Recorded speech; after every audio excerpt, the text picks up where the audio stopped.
네, 안녕하십니까. 11조 발표를 시작하도록 하겠습니다.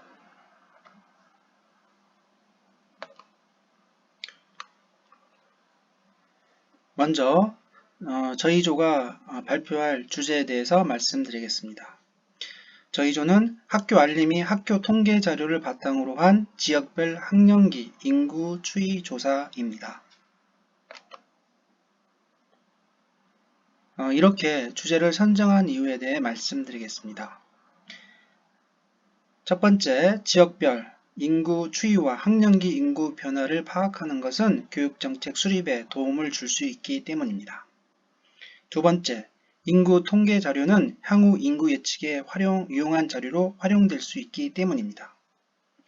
세 번째, 학령기 인구 변화는 교육 현장에서 수업 진행에 영향을 미치는 중요한 자료이기 때문입니다.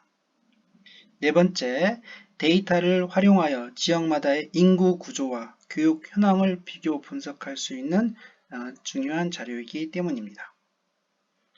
다섯 번째, 지역별로 교육과 인구 문제에 대한 전략적인 대처 방안을 마련할 수 있는 자료이기 때문입니다.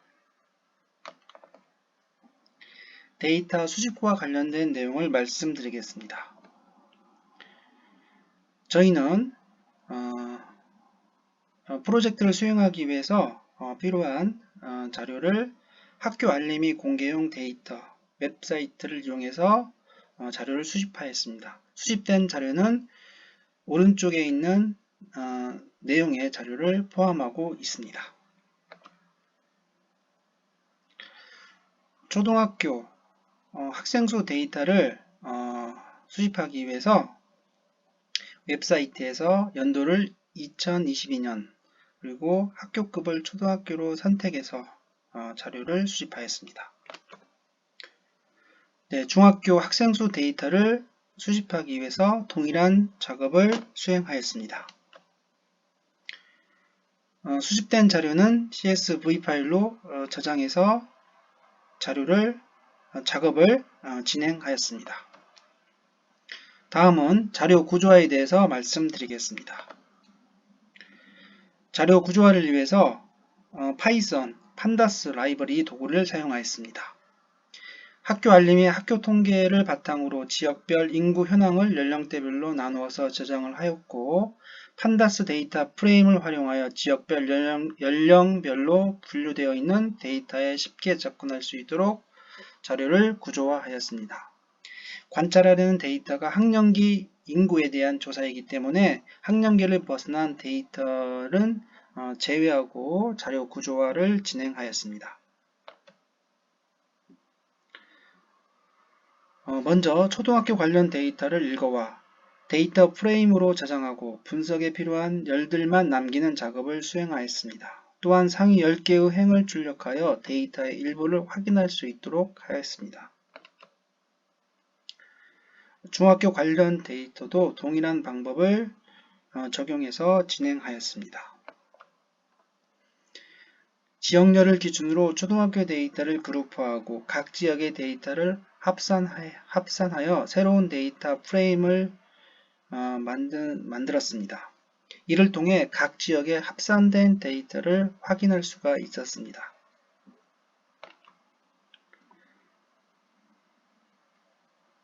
중학교 데이터도 동일한 작업 내용을 적용해서 데이터를 생성하였습니다. 초등학교와 중학교 데이터를 가로로 결합해서 하나의 데이터 프레임인 파이널 DF에 저장을 하였고, 이를 통해 초등학교와 중학교 데이터를 동시에 비교 분석할 수 있었습니다.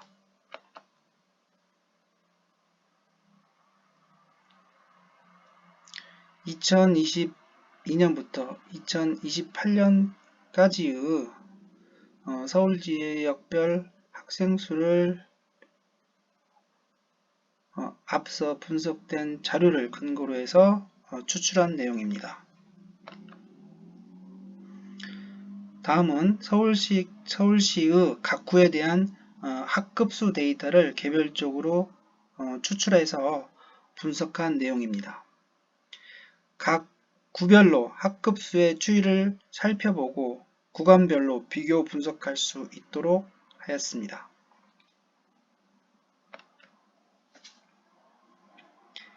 지역별 학생수와 학급수 데이터를 시각화해서 표현한 내용입니다.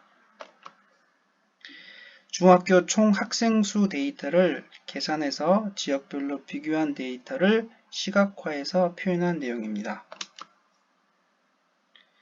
각 지역의 교사수 및 연도별 학생수 추이를 시각화해서 표현한 내용입니다. 이 내용은 서울시 강남구 학생수 변화를 그래프로 나타낸 것입니다. 그래프로 봤을 때 점점 학생수가 줄어들고 있음을 예측할 수가 있습니다. 다음은 알고리즘 적용에 대해 말씀드리겠습니다. 전국 인구 데이터를 더 작게 세분화된 지역으로 나누고 각 지역의 변화를 개별적으로 분석하여 어느 지역이 전국 평균보다 급격한 성장 또는 감소를 겪고 있는지를 알 수 있도록 알고리즘을 적용하였습니다.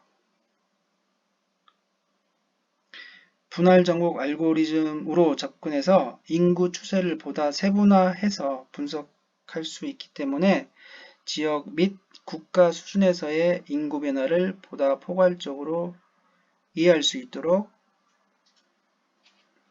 적용하였습니다.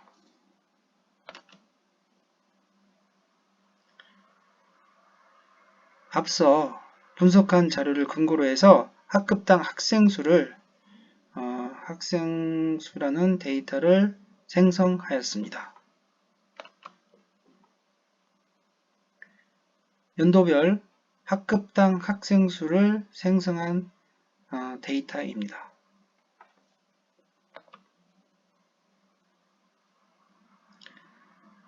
생성한 데이터, 학급당 학생수를 텍스트 형태로 생성한